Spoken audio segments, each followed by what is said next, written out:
여러분, 레임덕 경제 아마 우리 경제에 많은 치명상을 줄 가능성이 굉장히 큽니다. 그래서 작년처럼 올해도 굉장히 나빠지는, 또 잃어버린 한 해가 되지 않을까, 그런 우려가 점점 높아지는 것도 현실입니다. 사실 작년에 잃어버린 1년이 있었잖아요. 마이너스 1.1%를 예상하고 있으니까. 올해도 이렇게 가면 굉장히 그런 가능성으로 가지고 있다, 이런 얘기가 전문가들 사이에서도 솔솔 나오고요. 제가 봐도 그렇게 될 가능성이 굉장히 높아지고 있습니다. 왜냐고요? 지금 정부가 현실을 똑바로 인식하지 못하는 것 같아요. 당장 대통령 지지율만 하더라도 지금 부정평가가 60%를 넘어섰습니다. 61.2%예요. 이게 리얼미터에서 조사한 지난주거든요. 긍정평가가 35.1%밖에 안 됩니다. 이 말은 문재인 대통령을 찍었던 사람들도 돌아섰다는 이야기예요. 그러면 이제부터는 본격적인 레임덕이 될 가능성이 크다, 이렇게 봐야 됩니다. 그럼 경제에 미치는 파장도 그만큼 커질 겁니다. 경제에 미치는 파장도. 이 단순하게 경제는요, 모든 게 지표로 말하기 때문에 그 충격파는 훨씬 더 클 가능성이 있다, 이렇게까지 이야기를 하고 있어요. 그런데도 지금 문재인 정부는요, 성장률 전망치를 굉장히 높게 잡고 있습니다. 보시는 것처럼 3.2%의 성장률 목표를 잡고 있어요.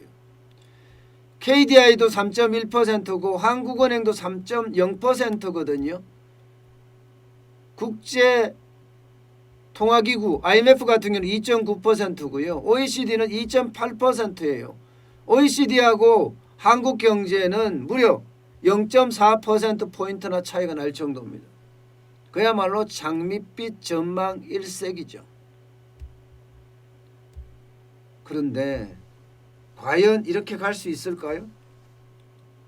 자, 우리가 2019년을 볼 필요가 있습니다. 2019년에는요, 코로나가 없었습니다. 그런데도 불구하고 1년 내내 내수도 꽝, 수출도 꽝이었습니다. 진짜 억지로 연말에 남은 예산들 막 쓰게 만들고, 당시에 삼성전자가 25조 원을 투자하기로 했는데 12조 5천억을 투자 안 했습니다. 이것도 투자하게 했겠죠. 그래서 억지로 2%를 만들어냈어요. 사실 그전까지는요, 그야말로 경제가 폭망이다, 이렇게 이야기할 만큼 2019년도 엄청 어려웠어요.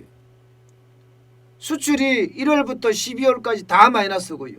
6월부터는요, 두 자릿수 마이너스가 될 정도로 2019년이 어려웠거든요. 코로나19가 없을 때입니다. 그런데 2020년은 어떻습니까? 그야말로 2019년 대비 2020년 하면 더 폭망이죠. 더 폭망. 그런데 2021년에는요, 2019년의 악재와 2020년의 악재가 동시에 겹쳐 있습니다. 무슨 얘기냐? 2019년에는요, 분명히 경제 정책의 실패 때문에 사실 2019년의 경제가 완전히 꼬꾸라졌거든요. 2020년에는 경제 정책은 그대로인데다가 코로나 위기가 그대로 덮치니까 더 많이 꼬꾸라졌어요. 대만 보세요. 대만 수출이 어떻게 됐습니까? 사상 최고치 수출을 이루었습니다. 대한민국은요, 5.4% 줄어들었어요. 잘 봐야 됩니다. K방역이라고 정부가 이야기한 대로 한다면 대만이 최고 수출을 기록할 만큼 우리도 수출이 그만큼 갔었어야 돼요. 그렇지 못했거든요. 5.4% 줄어들었거든요. 그렇다면요. 우리 경제는 올해 굉장한 위기를 맞을 수도 있다. 경제 정책이 전혀 변하지도 않았어요. 그렇다고 코로나19가 지금 끝나지도 않고 있어요. 여기에다가 이제 레임덕까지 겹칠 겁니다. 레임덕이 뭐냐? 말 안 듣는다는 거예요. 쉽게 말하면요. 아무리 좋은 정책을 내놔도 말 안 듣는다는 거예요. 시장도 말을 안 듣고 심지어 내가 지시를 하는 관료들조차도 말을 안 들을 수 있다는 게 레임덕이에요. 그런데도 불구하고 정부는 3.2%라는 그야말로 장밋빛에 또 장밋빛 정책만 남발하고 있어요. 답답하죠. 엄청나게 답답하죠. 여러분 2019년에 경제가 망했을 때도 사실 미국하고 중국하고 경제 전쟁 때문이다 이렇게 둘러댔거든요. 2020년에 경제가 망가졌을 때는 모든 걸 코로나에다가 다 집어넣었습니다. 코로나에다가. 이거는 아니죠. 이거는. 당장 말입니다. 많은 사람들이 이야기하기는 경제정책의 실패와 코로나 위기가 결국 2020년 경제를 더 망쳤다고 이야기를 해요. 새해 들어서 경제 전문가들은요. 희망이라는 단어를 그렇게 많이 쓰지 않습니다. 희망이라는 단어보다는요. 긴장, 경계 여기에 더 무게가 실려 있습니다.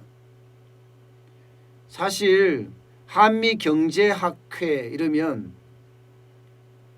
쉽게 말하면 한국의 경제에 대한 석학들과 미국에 있는 경제 석학들이 모여서 경제 관련된 이야기를 세계 경제부터 시작해서 미국 경제, 한국 경제에 대해서 이야기하는 자리거든요. 바로 이 자리에서 어떤 이야기가 나왔느냐? 잃어버린 2년에 대한 이야기가 나왔습니다. 잃어버린 2년에 대한 이야기가. 무슨 얘기냐? 백신 보급 속도가 가장 빠른 영국을 봐라. 지금 어떻게 하고 있냐? 최소 6주간 봉쇄 조치를 취하기로 했다. 그러면서 이 자체가 경제를 완전히 망가뜨리는 그런 상황을 초래할 거다. 이게 바로 세계 경제에 주는 시그널이고 대한민국 경제에 주는 시그널이다. 무슨 얘기냐? 아무리 백신을 공급한다고 하더라도 이 코로나19가 이렇게 창궐을 하면 경제가 쉽게 반등하기 어렵다는 거야 이야기예요. 어렵다는 이야기. 지금 대한민국 상황이 그런 상황이 아니냐는 게 대부분의 전문가들의 이야기예요. 왜? 지금 여러분 보세요. 1차 대유행, 2차 대유행에 이어서 3차 대유행. 3차 대유행은요. 1차와 2차는 뭐 유행도 아니다고 생각할 만큼 엄청나게 많은 사람들이 지금 신규 확진에 걸리고 있고 사회적 거리 두기도 지금 굉장히 깐깐하게 펼쳐지고 있습니다. 그중에서도 무엇보다도 수도권에서 이런 문제가 굉장히 많이 발생되고 있다는 사실입니다. 서울, 경기, 인천. 서울, 경기, 인천은 그 어느 곳보다도 경제력이 집중되어 있는 곳이에요. 자영업자만 하더라도 40% 이상, 41% 가까이가 수도권에 몰려 있습니다. 인구는 절반 이상이 몰려 있죠. 이렇게 됐을 때 이 신규 확진 3차 대유행을 제대로 잡지 못한다면 결국은 잃어버린 2년으로 가고 있다는 이야기가 됩니다. 잃어버린 2년으로 가고 있다. 바로 이런 얘기가 한미경제학회에서 나왔습니다. 지금 현재 회장을 맡고 있는 이인호 서울대 교수 입에서 나왔는 이야기인데요. 그만큼 지금 상황이 심각한 양상으로 가고 있다, 이렇게 읽어야 합니다. 여러분, 이게 진단이 제대로 돼야지 거기에 대한 대처법도 제대로 나올 수가 있어요. 그런데 진단을 제대로 못하고 있다면 이것은요, 정책적 오류에 빠질 수가 있습니다. 다시 말해서 정책을 제대로 된 것을 못 내놓는다는 거죠. 이렇게 장밋빛 전망으로 가고 현실을 제대로 못 읽었을 때 혹시나 이 정책적 오류라는 게 그런 거예요. 야, 경제가 좋아지는 것 같으니까 유동성 해소해야 되겠다, 금리 올려야 되겠다, 이런 이야기가 나오는 순간 말입니다, 우리 경제는 오히려 엄청난 위축에 빠질 수도 있다는 거예요. 정책적 오류라는 게 지금 이 백척간두의 위기입니다. 우리 경제 전체가 말입니다. 그러면 그 백척간두의 위기를 아주 슬기롭게 극복을 해야 되거든요. 위기를 알고 있으면 위기를 극복하는 방법도 알고 있다고 이야기해요. 중요한 얘기예요. 그런데 위기를 알고 있는데 그 극복하는 방법을 찾는 데 있어서 현실하고 동떨어진 데이터를 가지고 만약에 찾는다면 이게 바로 정책적 오류에 떨어지게 되는 겁니다. 사실 문재인 정부는 그동안 몇 번의 정책적 오류에 빠졌었습니다. 여러분도 알다시피 2017년 9월이 경기의 정점이었습니다. 경기의 정점이면요, 이게 내려갈 일만 남았잖아요. 이럴 때는 경기를 부양하는 정책을 계속 써야 돼요. 그래서 경기가 꼬꾸라지는 것을 막아줄 때 이렇게 올려야 되거든요. 그런데 문재인 정부는 어떻게 했나? 소득주도의 성장 정책이라는 미명하에 그야말로 경기를 죽이는 정책만 반복했어요. 지금도 그 반복은 계속되고 있고요. 그래서 망가진 거거든요. 그래서 이게 정책적 오류라는 겁니다. 지금 문재인 정부가 레임덕과 더불어서 만약에 이렇게 됐을 때 과연 어떻게 할 거냐? 가계부채의 문제를 어떻게 해결할 거냐? 기업부채의 문제를 어떻게 할 거냐? 지금처럼 대출 만기 연장 또 연장해주고 이자 상환 유예 또 유예해주고 이렇게 갈 거냐? 그러면 시한폭탄을 뒤로 계속 미루는 것뿐이에요. 지금 분명한 것은 실물경제가 죽을 쓰고 있거든요. 실물경제가 죽을 쓴다는 것은 결국 가계가, 소비의 주체인 가계가 돈을 못 번다는 이야기예요. 그러면 이들이 돈을 못 벌으면 부채는 많은데다가 돈을 못 번다, 소비는 덜하게 되고 자칫 잘못하면 나 돈 못 갚아 하고 디폴트 선언을 할 수도 있습니다. 디폴트 선언으로. 그래서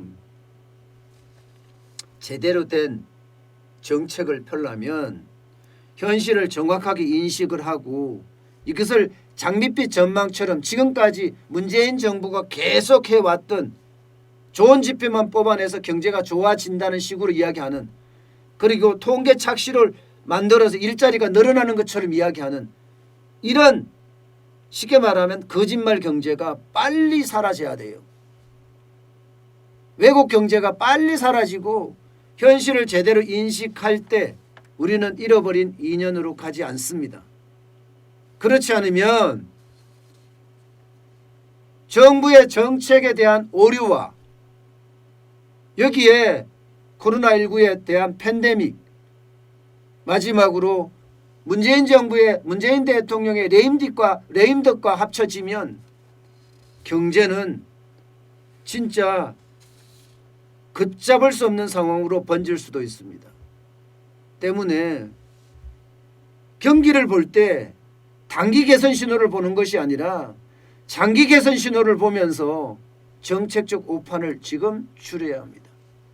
그렇지 않고 지금까지처럼 미사력으로 국민을 속이려고 하고 통계 착시로 마치 잘 되는 것처럼 보이게 한다면 결국 잃어버린 2년은 올 수밖에 없고요. 그 잃어버린 2년이 우리에게는요, 최악의 상황을 맞을 수도 있다는 그런 이야기예요. 여러분, 경제에는요 이력 현상이라고 있습니다. 이력 현상. 이력 현상이 뭔가 하면 열심히 달리잖아요. 열심히 달리다 넘어졌어요. 그리고 다시 일어나서 달리면 앞에 열심히 달렸던 것처럼 못 달릴 거 아니에요. 그만큼 못 달립니다. 아파서도 못 달려요. 실제로도 보면 운동 경기 중에 넘어지면 절대로 1등을 할 수가 없어요. 이게 경제에도 이력 현상이라고 해서 이런 게 있거든요. 2019년 망가졌죠. 2020년 망가졌습니다. 다시 말해서 우리 경제가 넘어졌단 말입니다. 달리다가 넘어졌어요. 넘어졌는데 곧바로 일어나서 그 속도를 낼 수 있다고요? 못 냅니다. 지금 모든 지표들이 그렇게 못 낼 수밖에 없는 지표로 가고 있어요. 부채는 부채대로, 고용은 고용대로, 그죠? 생산은 생산대로. 그렇기 때문에 반드시 지금 필요한 것은요, 경제 정책의 대전환입니다. 정부가 3.2% 성장하겠다고 장밋빛 전망을 내놓고 있지만 사실 백신 접종에 대한 2월 말 이게 제대로 이루어지는 것도 상반기가 가야지 아마 제대로 이루어질 거예요. 올해 전체 아마 연말까지 가야지 아마 집단 면역이 되지 않을까 이렇게까지 보거든요. 수출이요? 쉽지 않아요. 전 세계가 지금 팬데믹이에요. 전 세계가. 영국은 봉쇄령으로 6주간 문을 닫았어요. 이런 상황에서 재정 주도로 경제를 살린다? 착각하지 말라고 그러세요. 예. 재정 주도, 세금 주도의 어떤 경제, 문재인 대통령도 지금 선도형 경제를 이루겠다 이렇게 욕심을 부리고 있는데, 욕심이 아니고 과욕이에요. 과욕을 부리고 있는데 이것은요 현실과 동떨어진 그야말로 허상이라는 겁니다. 허상. 그래서 그 어느 때보다 지금 굉장히 경계해야 되는 게 지금 현재 경제가 아닌가. 예, 저는 다시 한번 생각해 봅니다. 2019년 정책 실패에 대한 어떤 상황, 코로나19의 위기의 상황, 여기에 대임 등 삼박자가 한꺼번에 몰려서 터질까 봐 진짜 두렵습니다.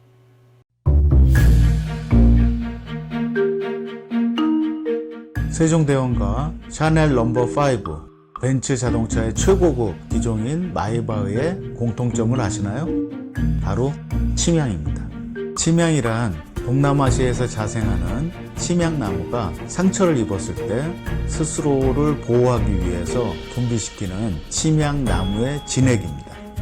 진침향은 태국산 침향과 러시아산 녹용, 그리고 국산 홍삼, 백봉령, 산수유, 당귀, 숙지향, 꿀로 이루어진 침향환으로 만성 피로나 또 스트레스, 기력이 저하된 직장인분들, 또 수험생들, 연세 드신 어르신분들이 드시면 좋은 환입니다.